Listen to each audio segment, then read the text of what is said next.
ಒಂದು ರೋಡಲ್ಲಿ ಅಲ್ಲೇನು ಅಂಕು ಡೊಂಕು ಆ ಥರದ್ದೆಲ್ಲ ಏನೂ ಇರಲ್ಲ. ಬಟ್ ಆ ಪ್ಲೇಸಲ್ಲೇ ಆಕ್ಸಿಡೆಂಟ್ಗಳು ವಿಪರೀತ ನಡೀತಿರುತ್ತೆ. ಆ ಸ್ಥಳಕ್ಕೂ ಈ ಆಕ್ಸಿಡೆಂಟ್ಗಳಿಗೂ ಏನು ಸಂಬಂಧ? ಯಾವುದೋ ಒಂದು ಟೈಮಲ್ಲಿ ಆ ರಾವ್ ಅನ್ನೋದೇನು ತುಂಬಾ ಹೈ ಆದಾಗ ಏನಾಗುತ್ತೆ, ಆ ಥರ ಆಕ್ಸಿಡೆಂಟ್ಸ್ ಕ್ರಿಯೇಟ್ ಮಾಡುತ್ತೆ. ಒಂದ್ಸರಿ ಅವರು ಯಾವುದೋ ಒಂದು ಕೆಲಸಕ್ಕೆ ಹೋಗಿ ತಮಿಳ್ನಾಡಿಂದ ವಾಪಸ್ ಬರ್ತಾರೆ. ನೈಟ್ ತುಂಬ ನಿದ್ದೆ ಇಳಿದಿದೆ ಅವರಿಗೆ. ಕಾರ್ಗಳಿವಿಟಿ ಅಟ್ಯಾಕ್ ಮಾಡೋ ಚಾನ್ಸಸ್ ಇರುತ್ತೆ. ಕಾರ್ಗಳಿದ್ರೂ ಕೂಡ ಸೇಫ್ ಅಲ್ಲ. ಸತ್ತಂಥ ವ್ಯಕ್ತಿ ಆತ್ಮ ಅಲ್ಲೆಲ್ಲಿ ಆ ಘಟನೆ ನಡೆದಿತ್ತು ಆ ರೋಡು ಅಲ್ಲಿರತ್ತಾ, ಅಥವಾ ಇಲ್ಲಿ ಸ್ಮಶಾನದಲ್ಲಿ ಎಲ್ಲಿ ಅವ್ರನ್ನ ಮಣ್ಣು ಮಾಡ್ತಾರೆ ಅಲ್ಲಿರತ್ತಾ? ಇದು 2 ಜಾಗ ಬಿಟ್ಟು 3ನೇ ಜಾಗಕ್ಕೂ ಹೋಗ್ಬೋದು. ಯಾರಿಂದ ಏನೋ ಬೇಕಾದ್ರೂ ಹೋಗ್ಬೋದು. ಆ ಆಕ್ಸೆಸಿಬಿಲಿಟಿ ಅವನಿಗಿರುತ್ತೆ. ಅಂದರೆ ಈ ಸೂಸೈಡ್ ಮಾಡ್ಕೋತಾರಲ್ಲ, ಅವ್ರು ಅನ್ಕೊತಾರೆ ಸತ್ತೋಗ್ಬಿಟ್ರೆ ಮುಕ್ತಿ ಸಿಕ್ಕೋಯ್ತು, ಅಷ್ಟೇ ನೆಮ್ಮದಿಯಾಗಿರ್ಬೋದು ಅಂತ. ಅವನಾಗ್ನೇ ಅವ್ನು ಕರೆದಾಗ ನಾವು ಹೋದರೆ ಟ್ರೀಟ್ಮೆಂಟ್ ಕರೆಕ್ಟಾಗಿರುತ್ತೆ. ಅವ್ನು ಕರೀದೇ ಇದ್ದಾಗ ನಾವು ಹೋದರೆ ಅದೇನೋ ಅಂತಾರಲ್ಲ, ಚಪ್ಪಲಿ ಬಿಡೋ ಜಾಗದಲ್ಲಿ.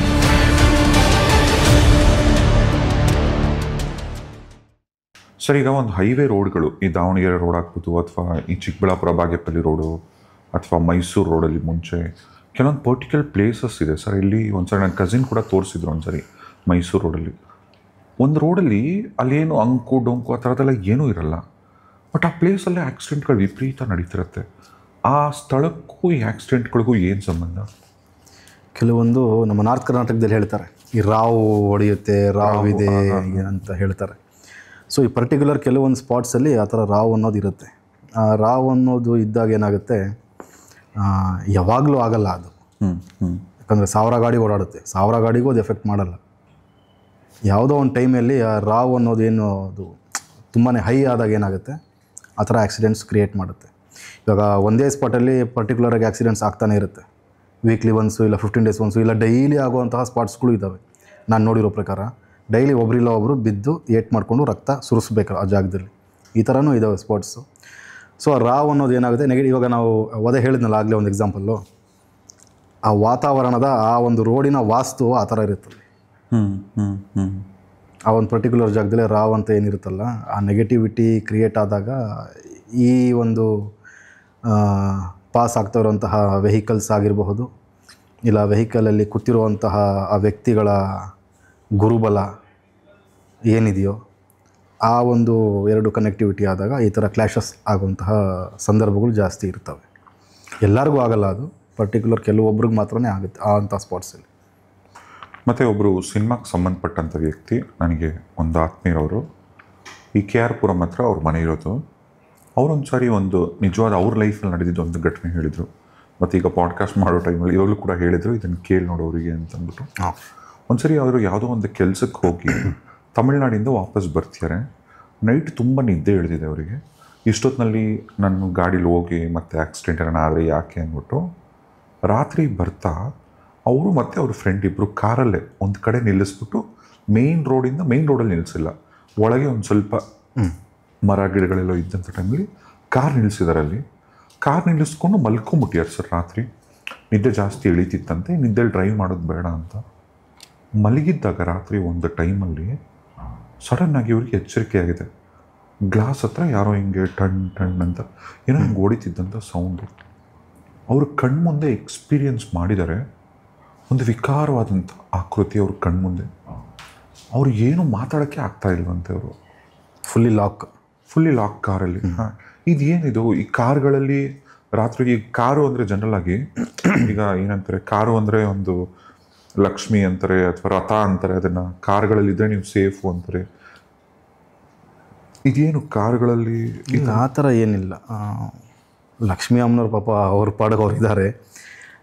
ಕಾರು ಲಕ್ಷ್ಮಿ ಅದು ಓಕೆ, ಅದು ಒಂದು ನಮ್ಮ ಕನೆಕ್ಟಿವಿಟಿ, ನಮ್ಮ ಒಂದು ಭಾವನೆಗಳಿಗೆ ಅದು ಇದು ಇರುತ್ತೆ.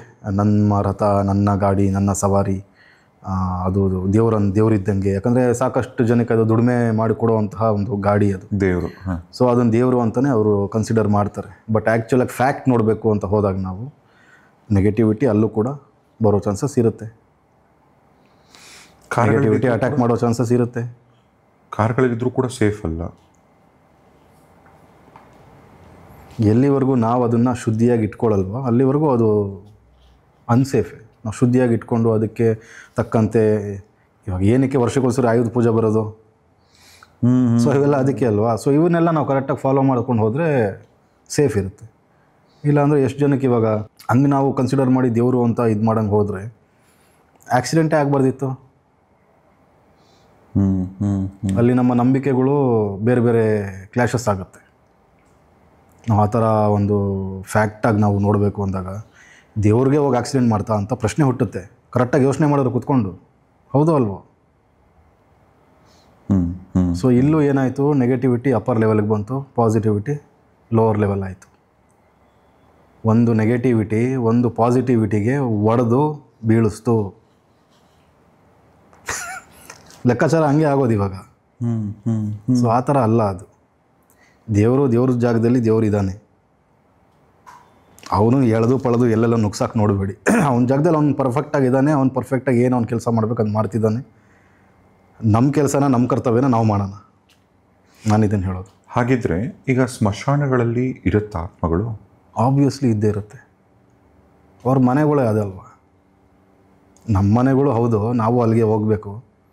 ನಾವು ಸ್ವಲ್ಪ ಡಿಲೇ ಆಗಿ ಹೋಗ್ತೀವಿ, ಸ್ವಲ್ಪ ಮುಂಚಿತವಾಗಿ ಹೋಗಿರೋರು.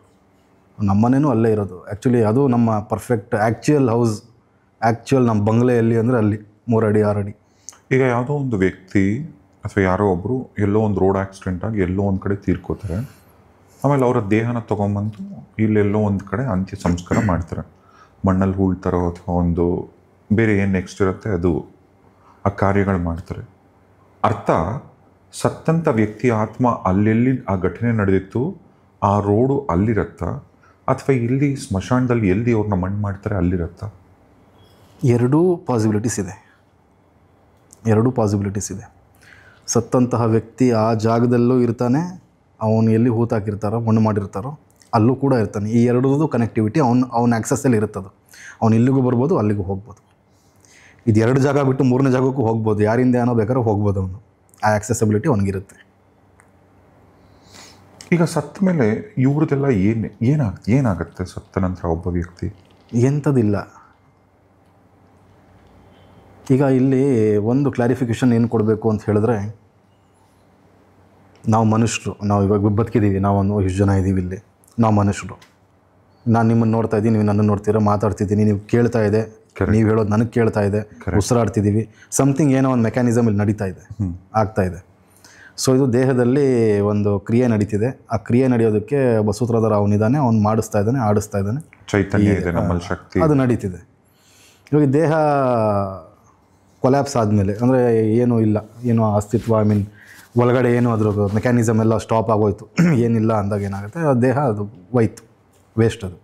ಸೊ ಒಳಗಡೆ ಮಾಡ್ತಿದ್ದಂತಹ ಮೆಕ್ಯಾನಿಸಮ್, ನಡೆಸ್ತಿದ್ದಂತಹ ಆ ಒಂದು ಏನು ಶಕ್ತಿ ಅದು ಏನಿರುತ್ತೆ, ಅದು ಹೊರಗಡೆ ಬಂದಾಗ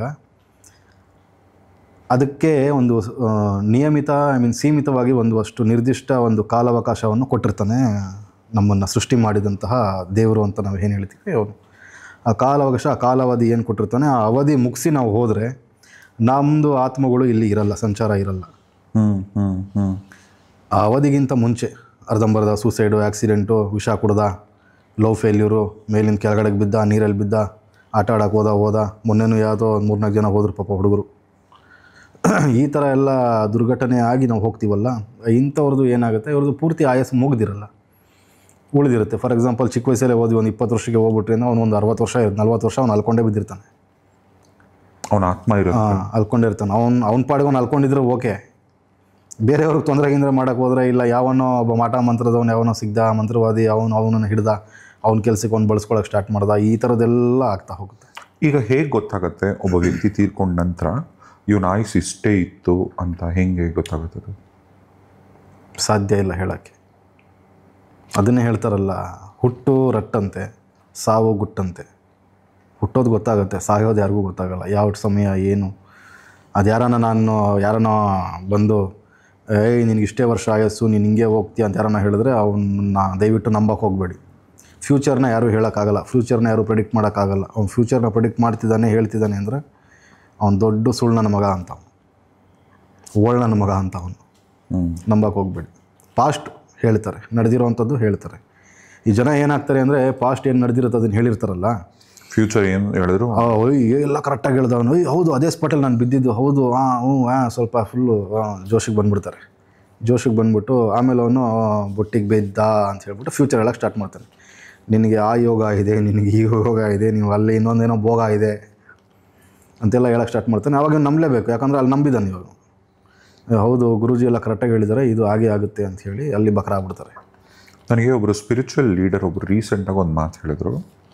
ಈಗ ತುಂಬ ಜನ ಜೀವನ ಬೇಡ, ಏನೋ ಪ್ರಾಬ್ಲಮ್ ಆಗೋಗಿದೆ, ಸಾಲ ಆಗಿದೆ, ಗರ್ಲ್ ಫ್ರೆಂಡ್ ಬಿಟ್ಟೋದ್ಲು, ಗಂಡ ಹೊಡಿತಾನೆ, ಹೆಂಡತಿ ಹೊಡಿತಾನೆ, ನೆಮ್ಮದಿ ಇಲ್ಲ ಅಂತ ಈಗ ಈ ಆತ್ಮಹತ್ಯೆಗಳು ಅಂದರೆ ಈ ಸೂಸೈಡ್ ಮಾಡ್ಕೋತಾರಲ್ಲ, ಅವ್ರು ಅನ್ಕೊತಾರೆ ಸತ್ತೋಗ್ಬಿಟ್ರೆ ಓ ಮುಕ್ತಿ ಸಿಕ್ಕೋಯ್ತು, ಅಷ್ಟೇ ನೆಮ್ಮದಿಯಾಗಿರ್ಬೋದು ಅಂತ. ಬಟ್ ಆ್ಯಕ್ಚುಲಿ ಸತ್ತ ನಂತರ ಅವರು ಯಾವ ಲೋಕಕ್ಕೆ ಹೋಗ್ತಾರೆ, ಎಲ್ಲಿರ್ತಾರಲ್ಲ ಅಲ್ಲಿ ಇನ್ನೂ ನರಕ ಅಂತಲ್ವ ಸರ್? ಅವ್ರಿಗೆ ನರಕನೇ ಅದು. ನೋಡಿ, ಇವಾಗ ಯಾವುದೋ ಒಂದು ಫಂಕ್ಷನ್ ನಡೀತಿದೆ ಅಂತ ಇಟ್ಕೊಳ್ಳಿ. ಯಾವುದೋ ಇವಾಗ ನಿಮ್ಮ ಹೆಸರೇನು? ಹೇಮಂತ್ ಅವರು ಮನೇಲಿ ಒಂದು ಫಂಕ್ಷನ್ ನಡೀತಿದೆ, ಸರಿನಾ? ನಾನು ನೀವಿಬ್ಬರು ಇಲ್ಲಿದ್ದೀವಿ. ಇವಾಗ ಹೇಮಂತ್ ಬಂದು ನಿಮಗೆ ಇನ್ವಿಟೇಷನ್ ಕೊಡ್ತಾನೆ, ರಾಜೇಶ್ ಅವರೇ ಬನ್ನಿ ಫಂಕ್ಷನ್ ಇದೆ, ಅಟೆಂಡ್ ಮಾಡಬೇಕು, ನೀವು ದಯವಿಟ್ಟು ಬನ್ನಿ ಅಂತ ರಿಕ್ವೆಸ್ಟ್ ಮಾಡಿ ಒಂದು ಇನ್ವಿಟೇಷನ್ ಕೊಡ್ತಾನೆ. ನನಗೆ ಇನ್ವಿಟೇಷನ್ ಬರಲ್ಲ. ನಾವಿಬ್ಬರು ಹೋಗ್ತೀವಿ. ಅಲ್ಲಿ ಕರೆದಿರೋರ್ಗೆ ಒಂದು ಥರ ಟ್ರೀಟ್ಮೆಂಟ್ ಇರುತ್ತೆ, ಕರೀದಿರೋರಿಗೆ ಇನ್ನೊಂದು ಥರ ಟ್ರೀಟ್ಮೆಂಟ್ ಇರುತ್ತೆ. ಸೇಮ್ ಇಲ್ಲೋ ಅವ್ನ ಆಜ್ಞೆ ಅವ್ನು ಕರೆದಾಗ ನಾವು ಹೋದರೆ ಟ್ರೀಟ್ಮೆಂಟ್ ಕರೆಕ್ಟಾಗಿರುತ್ತೆ. ಅವ್ನು ಕರೀದೇ ಇದ್ದಾಗ ನಾವು ಹೋದರೆ ಅದೇನೋ ಅಂತಾರಲ್ಲ, ಚಪ್ಪಲಿ ಬಿಡೋ ಜಾಗದಲ್ಲಿ ಕರೆದೇ ಬಂದವರನ್ನು ಕೆರದಲ್ಲಿ ಹೊಡಿ ಅಂತ ಸಮಥಿಂಗ್ ಏನೋ ಡೈಲಾಗ್ ಇದೆ, ಅದು ಆ ಡೈಲಾಗ್ ಇಲ್ಲಿ ಅಪ್ಲೈ ಆಗುತ್ತೆ ಆ ಥರ. ಸೊ ಅದಕ್ಕೆಲ್ಲ ಒಂದು ಆ ಥರ ಬಿದ್ದು ಎಲ್ಲ ಇವಾಗ ಸೂಸೈಡ್ ಮಾಡ್ಕೊತಾ ಇದ್ದಾರೆ. ಏನೋ ಒಂದು ಆ ಒಂದು ಥಾಟ್ ಬರ್ತಿದೆ ಅಂದರೆ ಸಮಥಿಂಗ್ ದೇರ್ ವಿಲ್ ಬಿ ಏನೋ ಒಂದು ನೆಗೆಟಿವಿಟಿ ಥಾಟ್ ಇದೆ ಅಲ್ಲಿ. ಆ ನೆಗೆಟಿವಿಟಿ ಥಾಟ್ ಇದೆ ಅನ್ನೋದಕ್ಕೆ ಆ ನೆಗೆಟಿವಿಟಿ ಇದ್ರೇ ಆ ನೆಗೆಟಿವಿಟಿ ಥಾಟ್ ಬರ್ಸೋದು. ಸೊ ಅವ್ರು ಅದನ್ನು ಅನಲೈಸ್ ಮಾಡ್ಕೊಂಡು ಅದನ್ನು ಸರಿ ಮಾಡಿಕೊಂಡ್ರೆ ನಿಜವಾಗ್ಲೂ ಅದರಿಂದ ಹೊರಗಡೆ ಬರ್ತಾರೆ ಅವರು. ಅದೇನು ಮಾಡುತ್ತೆ, ಅದು ನಮಗೆ ಒಂಥರ ಟ್ರಿಗರ್ ಮಾಡ್ತಾ ಇರುತ್ತೆ. ಟ್ರಿಗರ್ ಅದನ್ನು ಕೇಳಿ, ಇವಾಗ ಸಾಕಷ್ಟು ಜನ ಇವತ್ತಿಗೂ ನನಗೆ ಫೋನ್ ಕಾಲ್ಸ್ ಬರುತ್ತೆ, ಇಲ್ಲ ಮೆಸೇಜಸ್ ಬರುತ್ತೆ. ಸರ್ ನನಗೆ ಸಾಯಬೇಕು ಅನ್ನಿಸ್ತಿರುತ್ತೆ, ಮೇಲಿಂದ ಬಿದ್ದುಬಿಡು ಅಂತ ಯಾರೋ ಹೇಳ್ದಂಗೆ ಆಗ್ತಿರುತ್ತೆ ಅಂತ ಹೇಳ್ತಿರ್ತಾರೆ. ಇಲ್ಲ ಹ್ಯಾಂಗ್ ಮಾಡ್ಕೊ ಅಂತಿರ್ತಾರೆ. ಅವ್ರ ಹಿಂದೆ ಆ ಥರ ಆಗಿ ಸತ್ತಿರೋಂತಹ ಆತ್ಮದ ಎಫೆಕ್ಟ್ ಇದ್ರೇ ಅವನಿಗೆ ಸೂಸೈಡ್ ಮಾಡ್ಕೋ ಅಂತ ಅದು ಟ್ರಿಗರ್ ಮಾಡುವಂಥದ್ದು. ಅದು ಪ್ರೇರೇಪಿಸುತ್ತೆ. ಅಂದರೆ ಹೆಂಗೆ ವರ್ಕ್ ಮಾಡುತ್ತದು? ಅವರ ದೇಹ ಪ್ರವೇಶ ಮಾಡುತ್ತಾ, ಅವ್ರ ಮೈಂಡ್ ಹೆಂಗದು? ಮೈಂಡ್ ಕ್ರ್ಯಾಕ್ ಮಾಡುತ್ತೆ. ಓಕೆ.